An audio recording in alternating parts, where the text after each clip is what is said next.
கரும்பு கொள்முதலுக்கான நிலுவைத் தொகையை வழங்கக் கோரி கருப்பு கொடி காட்டி போராட்டம் நடத்திய தஞ்சை விவசாயிகள் கைது செய்யப்பட்டதற்கு பாஜக மூத்த தலைவர் அண்ணாமலை கண்டனம் தெரிவித்திருக்கிறார். இது தொடர்பான கூடுதல் விவரங்களோடு இணைகிறார் எமது செய்தியாளர் பாண்டியராஜன். வணக்கம் பாண்டியராஜன், உங்களிடம் இருக்கும் தகவல்களை பகிர்ந்து கொள்ளுங்க. தஞ்சாவூர் மாவட்டத்தில் தனியார் சர்க்கரை ஆலையில் இந்த கரும்பு கொள்முதலுக்கான நிலுவைத் தொகையை வழங்கக் கோரி முதலமைச்சர் முன்னிலையில் கருப்பு கொடி காட்டி போராட முயற்சி செய்த விவசாயிகள் கைது செய்யப்பட்டிருப்பதற்கு அண்ணாமலை அவர்கள் கண்டனம் தெரிவித்திருக்கிறார்கள்.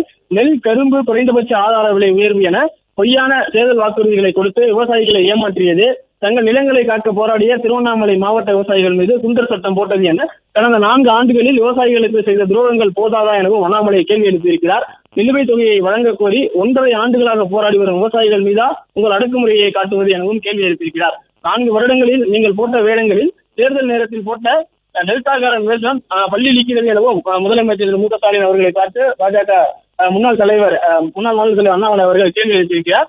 உடனடியாக கைது செய்யப்பட்ட விவசாயிகள் அனைவரையும் விடுதலை செய்ய வேண்டும் எனவும் அவர்களுக்கு கிடைக்க வேண்டிய நிலுவைத் தொகை கிடைக்க நடவடிக்கை வேண்டும் எனவும் அவர் கோரிக்கை வைத்திருக்கிறார். இந்த பிரச்சனை தொடர்பாக விவசாயிகள் மீது எந்த வழக்கும் தொடரக்கூடாது எனவும் திமுக அரசை வலியுறுத்துவதாகவும் அண்ணாமலை அவருடைய வலைதள பதிவில் குறிப்பிட்டிருக்கிறார்.